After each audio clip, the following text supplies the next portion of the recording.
You know, I'm just tired. Tired of the cables, the mess, the screens, remembering which keyboard went to which PC. Tired of helping people spend hours setting up these overly complex setups while spending a little time making their content better with their stream. Do y'all know I almost had a triple PC streaming setup? That can work for some people, but I know most of you want less complication in your setup, not more. Thanks to AMD for sponsoring this video, I can show you the ultimate all-in-one content creation setup. Here you see the streamer in his natural habitat, or rather, in all the habitats at once. 1080p 60 x264 slow stream on Twitch, 4K 60 AV1 YouTube stream, SVT AV1 vertical stream to the silly phone platforms, recording in 4K 60 HEVC plus a replay buffer grabbing individual clips of exciting moments. But that isn't good enough for this streamer. This streamer wants more! Why not edit and render those 4K clips in DaVinci Resolve while he's still live? Maybe edit some sick photography while that's rendering. Maybe take the donut tutorial for Blender for the 100th time, write a few words on the latest video script, and we can't forget the ludicrous amount of browser tabs. Oh boy. EposVox, the stream professor here, and we all know the AMD Ryzen 9800X3D is the best CPU for gaming enthusiasts. But if you're wanting to multitask even more and be a content creation powerhouse while you game, the Ryzen 9 9950X3D is the undisputed GOAT. I expect a lot of my computers, as I'm constantly doing a ton of work in a variety of different niches, and often I'm disappointed. I don't like having to sacrifice any part of my workflow just to make things go. With AMD's latest X3D CPU, I no longer need to. I think dual PC streaming is a dead concept, and streamers just getting into the space don't need to worry about chasing that goal anymore. Some key specs make the 9950X3D a beastly processor for content creation, being up to 16% faster than other processors. First, it has 16 cores split to 32 threads. That's a lot of multi-threading horsepower for video editing, encoding, streaming, and generally balancing multitasking. Second, it boosts up to 5.7 GHz, allowing even less multi-threaded applications like photo editing or general computer use to soar.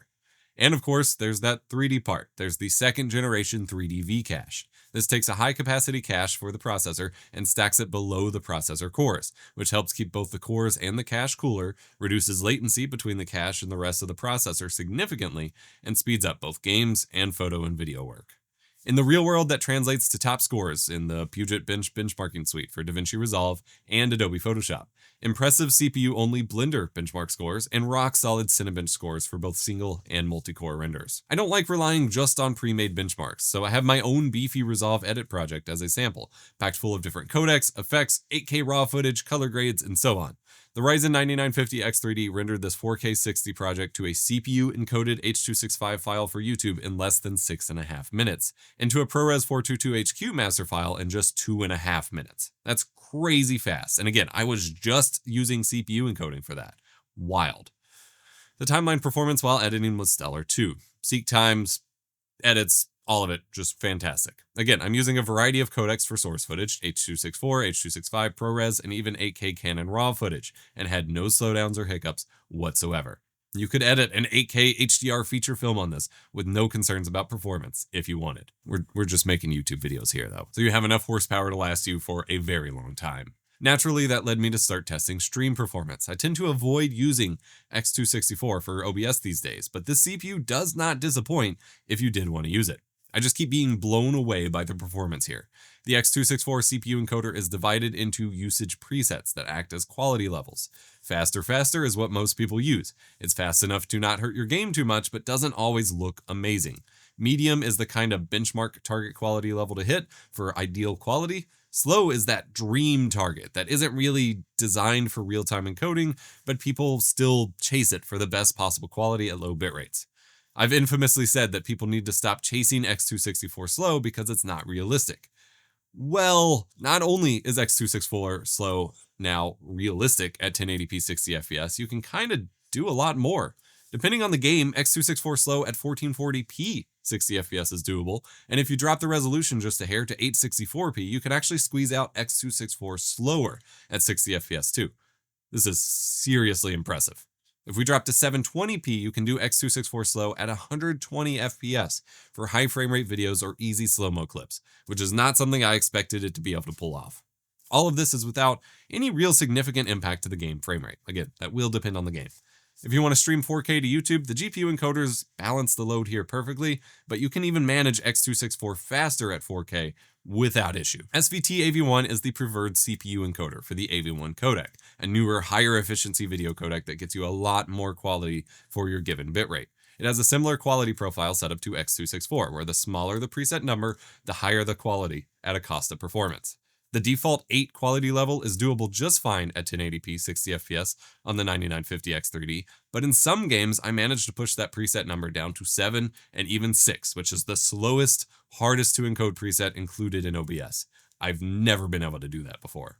And if we drop the resolution back to 864p again and bump the preset to 9, we're getting 120 FPS CPU encoded AV1 in real time.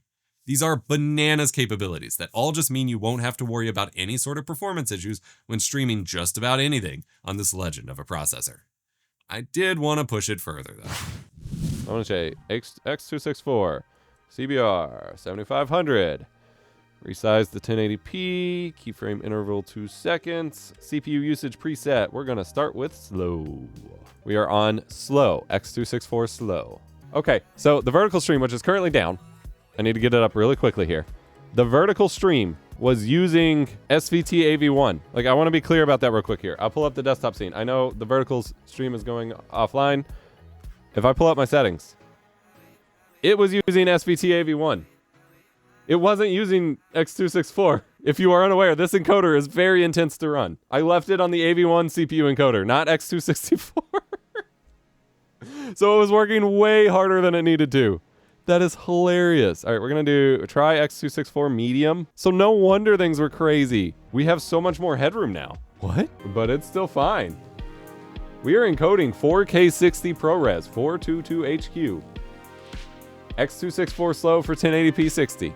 X264 medium for 1080p vertical. 77 hottest temp.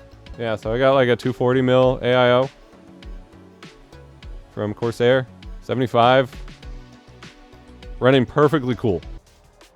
You may have noticed I don't cover a lot of PC components, at least individually these days. That's because it's hard for me to be impressed by hardware anymore. We can already do so much that it's hard to stand out, but the Ryzen 9 9950X3D blew my expectations out of the water, and it excites me in ways very few components have. I'm excited to condense my setup a bit more into this powerhouse so I don't need so many screens and cables. If you need a processor that can handle everything, from gaming to streaming to content creation or just general power user madness, the AMD Ryzen 9950X3D is the one to go for. Thanks to AMD for sponsoring this video, and remember to be kind, rewind.